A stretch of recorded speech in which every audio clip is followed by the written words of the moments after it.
sabem o que o átomo fala quando atende o telefone? Eu vou falar pra vocês. Próton.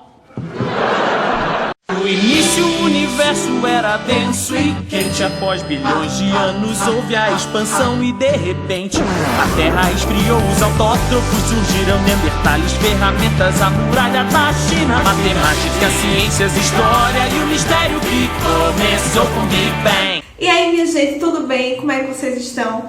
Hoje a gente vai desvendar um pouquinho da origem desse nosso lindo e grande universo. E como é que vai saber se não tinha ninguém lá? Vocês já perceberam que toda cena de crime tem um detetive que tá ali para tentar solucionar o problema? Na hora que o crime ocorreu, o detetive não estava ali. Mas como é que ele vai fazer para solucionar aquilo? Ele vai em busca das evidências. E ele vai juntar todas as peças que ele encontrar para chegar numa resposta final. E assim ele consegue desvendar o mistério. Mulher, que danado isso tem a ver com a origem do universo? É que é assim que muitas vezes a ciência trabalha. Os astrônomos são os nossos detetives do cosmos, que trabalham tentando encontrar as pistas no universo necessárias para fazer a reconstituição desse momento esplendoroso que é a origem do universo.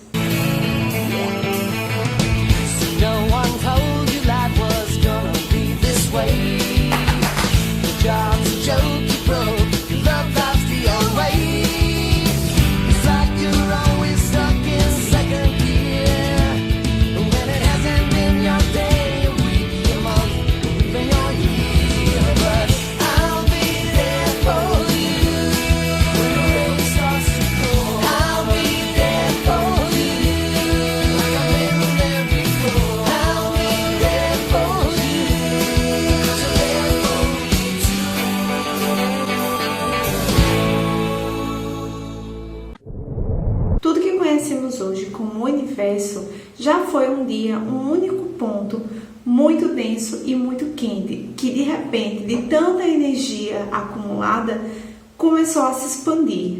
E a essa grande liberação de energia, juntamente com a expansão, é o que nós damos o nome de Big Bang, que é a teoria científica para a origem do universo. O termo Big Bang, literalmente falando, é justamente grande explosão. A partir do momento que aquele ponto começa a se expandir, a primeira entidade que surge são as ondas eletromagnéticas, que são conhecidas por nós como luz. Conforme ele foi se expandindo, a temperatura foi diminuindo e isso permitiu o surgimento das primeiras partículas. E a união dessas partículas vai dando origem aos primeiros átomos. E o átomo mais simples, o mais elementar e provavelmente o primeiro átomo a surgir é o átomo de hidrogênio. Essa grande liberação de átomos é o que dá origem às primeiras estrelas. E como toda estrela tem o seu ciclo de morte e vida, quando uma estrela morre, ela libera, ela jorra uma grande quantidade desses elementos químicos. Isso significa que boa parte do universo e toda a fonte de vida que nós conhecemos vem das estrelas. E essa é consolidada pela teoria de Einstein de relatividade geral, a teoria de como o universo surgiu. Também que é comum a gente se deparar com perguntas do tipo: você acredita no Big Bang? Você acredita na teoria da explosão? Quando a gente fala de teoria do Big Bang, a gente não está falando de uma crença. Gente, não existe isso de você acredita ou você não acredita. É uma teoria, existem evidências científicas. E até então é a teoria mais bem aceita e mais coesa, mais efetiva que nós temos. E pode ser muito difícil para algumas pessoas associarem essa ideia de que o Big Bang criou tudo, não apenas o universo, mas ele cria a matéria, ele cria o espaço, ele cria o tempo, de forma que não existe o antes do Big Bang. Ali é o início da contagem do tempo, ali é o início do espaço, ali é o início de tudo. Eu ainda não entendi o que danado aquele detetive tinha a ver com isso tudo. Peraí que eu chego já nessa história. A ideia que a gente tem, teoria, não é a ideia que a gente faz no nosso cotidiano. Não é no sentido de, eu tenho uma teoria de que hoje vai chover. Não é assim. Quando a gente está falando de teoria científica, isso quer dizer que aquela ideia, aquela hipótese inicial, ela passou por todas as etapas de um método científico. Observação, elaboração de um problema, formulação de uma hipótese, que é a pergunta que a gente pretende responder, experimentação, análise dos resultados e conclusão. Se a minha conclusão estiver de acordo com a minha hipótese, então eu tenho uma teoria. Mas para chegar na teoria, eu tenho que passar primeiro por todos esses outros, todas essas outras etapas, certo? É um método científico. Esse processo ele é utilizado para qualquer pesquisa no mundo inteiro. Então isso dá credibilidade, dá fidedignidade ideia que está sendo defendida. Então não é uma questão de crença, não existe a possibilidade de se crer ou não no Big Bang. É uma teoria, é formulada cientificamente, trabalhada cientificamente para que ela tenha embasamento, para que se comprove aquela ideia. E quando a gente não tem como estar lá para ver a coisa sendo feita, se a gente não estava lá no início, na formação do universo, como é que a gente pode afirmar que foi de uma forma ou de outra? Aí é onde a gente entra com as evidências que a gente mencionou lá na introdução, falando sobre o detetive, né? Gente, que evidências são essas? Em 1929, o cientista Edwin Hubble, estudando outras galáxias comparadas à nossa, ele percebeu que as outras galáxias estavam cada vez mais se afastando. E quanto mais afastadas elas estavam, maior era a sua velocidade de afastamento. E deixa eu abrir um parênteses aqui para você. Estão lembrados que para a velocidade estar sempre aumentando, a gente precisa ter uma aceleração e, em consequência, uma força associada? Agora me digam, de onde é que vem essa força que faz com que as galáxias estejam sempre se afastando? A ciência não sabe. Além disso, a temperatura do universo também está diminuindo. Ou seja, temos a evidência tanto que o universo está se expandindo e, portanto, em algum momento ele foi comprimido, e temos a evidência também de que a temperatura está diminuindo e, portanto, antes ele era mais quente. Isso foi importante para defender a tese do, pasmem, padre católico George Lemaitre e pelo cientista Alexander Friedman. Tô deitando no inglês já, né? E eles juntos formularam essa teoria da origem do universo, a teoria do Big Bang, que a princípio era chamada de teoria do átomo primitivo, mas foi carinhosamente chamada por um apresentador de rádio de Big Bang por se tratar de uma grande explosão. Astrônomos afirmam ter uma máquina do tempo. O motivo para afirmar isso é que nenhuma das imagens que eles capturaram do universo são do presente. Mais distante que o nosso sistema solar ou que a Via Láctea, existe uma galáxia a 13 milhões de anos-luz do nosso planeta. Isso quer dizer que as imagens que conseguimos ver dessa galáxia hoje são imagens do passado, que demoram 13 milhões de anos viajando na velocidade da luz. Essas imagens nos permitem ver como eram as galáxias há milhões de anos atrás, quando nem o Sol ou nosso planeta tinham sido criados. Portanto, estudando o universo, nós podemos encontrar possíveis evidências e respostas para nossa origem. Está comprovado cientificamente que o universo está se expandindo, a cada ano se tornando mais frio e menos denso. Isso mostra a evidência de que tem um ponto inicial de alta densidade e temperatura, reforçando a teoria padrão do Big Bang, que foi proposta pelo padre, astrônomo e matemático George Lemaitre, que viveu uma vida de fé e ciência simultaneamente, e quem apresentou a base científica que assegura que o universo tem uma origem. Isso sugere que alguma coisa ou alguém externo e anterior ao universo o causou. Existem mais de 1 bilhão de espécies no nosso planeta. Em apenas 1 grama de terra, podemos encontrar milhões de micro-organismos. Para que isso seja possível, é necessário um alinhamento perfeito de pelo menos 200 variações diferentes. Se alguma dessas variáveis, como por exemplo a constante gravitacional, fosse alterada por menos de 1 milionésimo, a vida na Terra não teria sido possível. Esse equilíbrio, conhecido como ajuste fino, poderia ser parte de um projeto perfeito, ou simplesmente ser um produto do acaso. Mas a probabilidade disso ser causado pelo acaso é a mesma de jogar uma moeda e obter cara 10 quintilhões de vezes seguidas.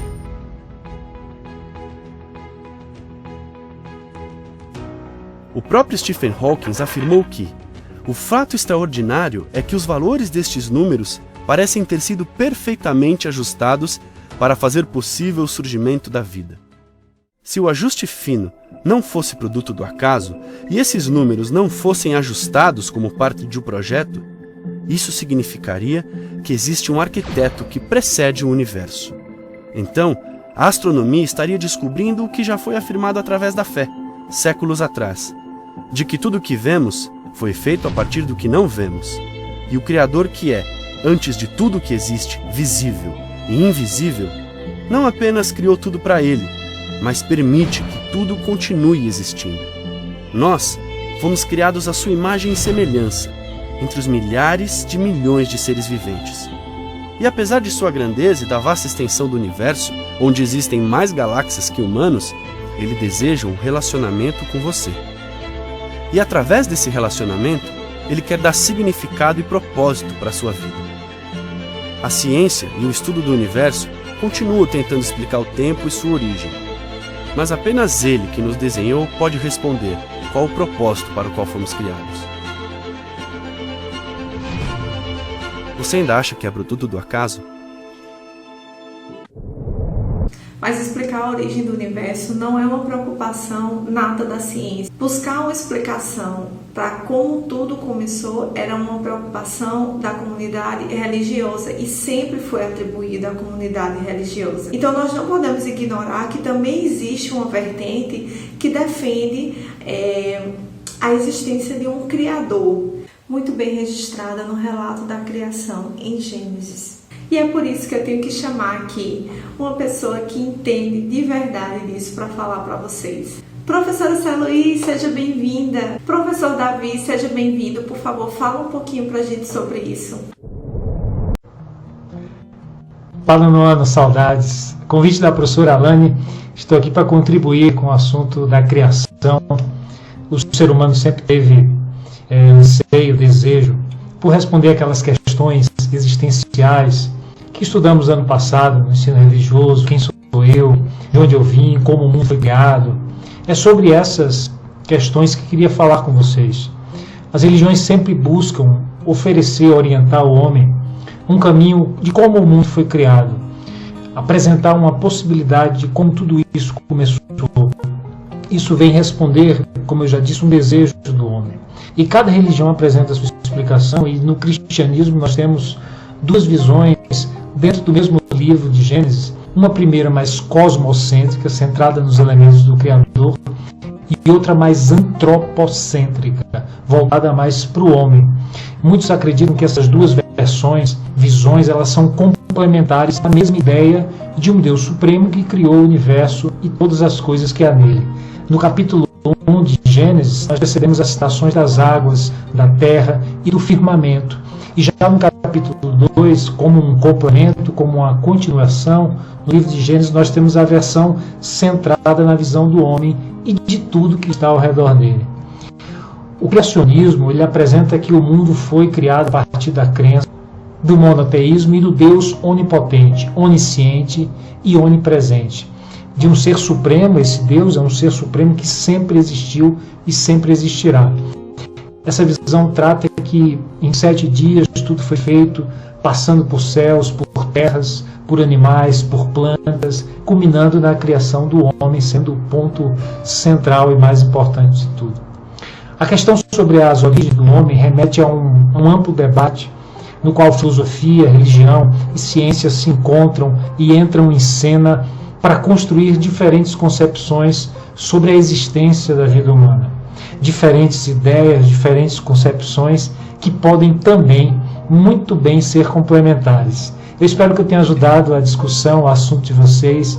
Espero que agora vocês possam ficar e produzir um debate rico, maravilhoso sobre a criação do universo. Conversar sobre o livro do Gênesis, algo bem pouquinho, mas que vai dar um norte para a reflexão de vocês. Gênesis, origem do mundo e da humanidade. Gênesis, a verdade divina vestida por uma roupagem humana, ou seja, reflexão de vários autores do povo judeu que, inspirados, iluminados por Deus, foram compreendendo a origem da humanidade. Precisamos respeitar o tempo, a cultura, a maneira de ver daquele povo, a maneira de sentir e de fazer história. Qual o propósito do livro do Gênesis? As verdades sobre as origens. Então, por exemplo, 6 dias da criação podem ser 6 etapas de evolução.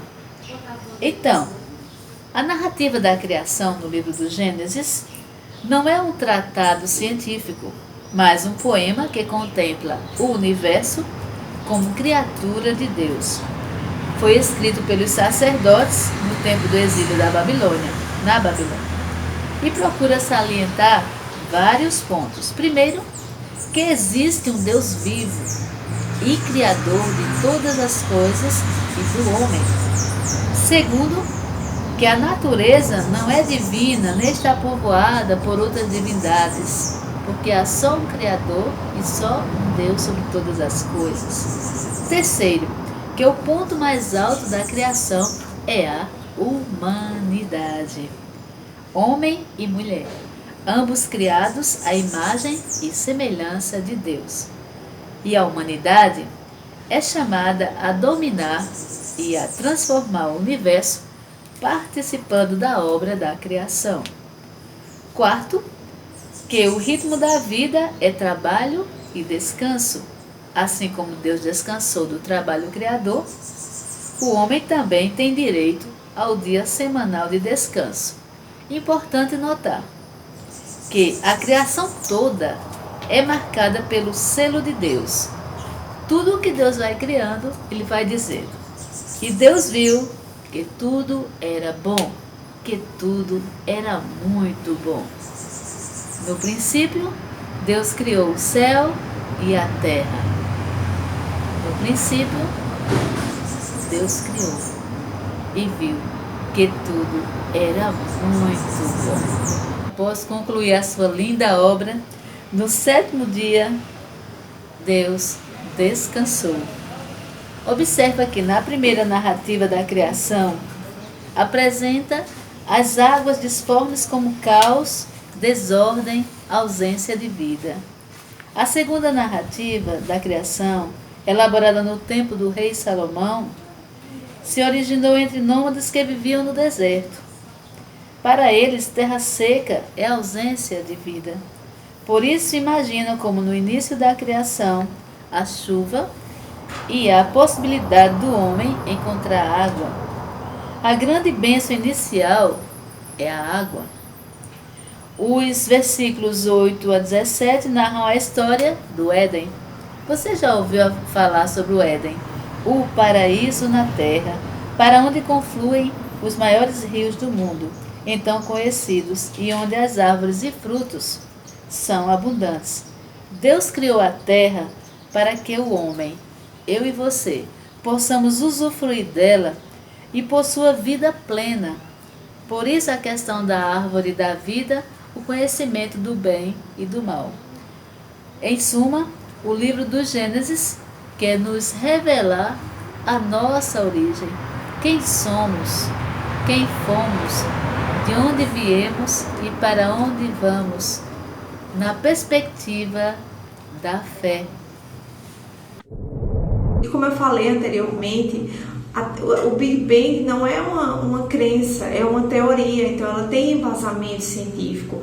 E tratá-la como uma crença nos coloca na posição de ter que escolher entre acreditar no criacionismo e acreditar na teoria do Big Bang. Quando, na verdade, para mim, elas são ideias complementares. Eu sei da confiabilidade da teoria do Big Bang e eu acredito que tudo isso foi moldado pelas mãos de um criador. E é claro que nós temos evidências, porque quando a gente começa a estudar astronomia e a gente descobre a imensidão do nosso universo, quanto isso é tão imenso e quanto nós somos tão insignificantes e protegidos, diante de toda essa magnitude que é o nosso universo, a imensidão da energia associada é algo que foge do nosso propósito humano, é algo que a gente não consegue conceber. E diante de toda essa imensidão, o nosso planeta se localiza em uma região em que ele recebe a quantidade adequada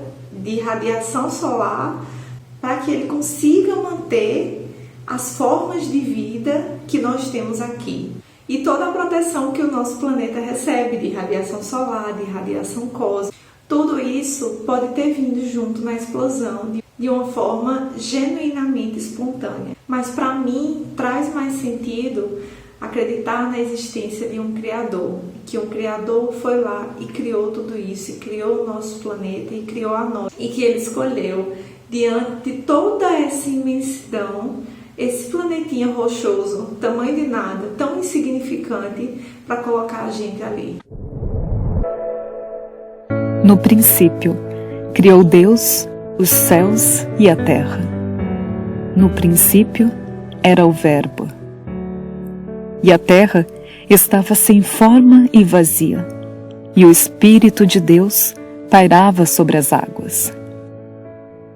A Bíblia afirma uma e outra vez que Deus existia antes do surgimento do espaço e do tempo, antes do surgimento dos céus e da terra, e sem dúvida, muito antes dos nossos conceitos e ideias se formarem.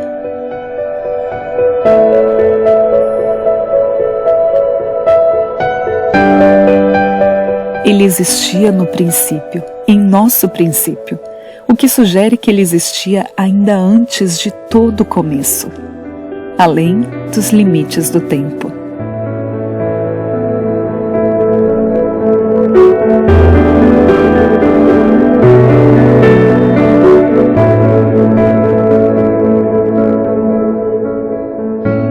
A ênfase do relato da criação não está em responder ao como, e sim quem.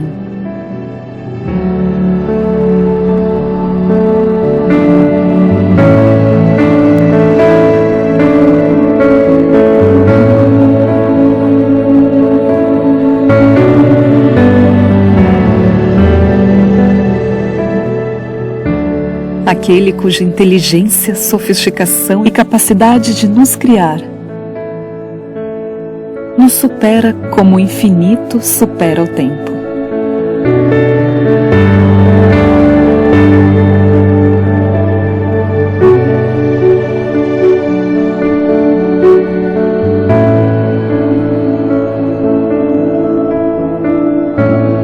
E é para entender o nosso real tamanho que no próximo programa viajaremos através do espaço, em uma jornada que irá mudar as nossas perspectivas.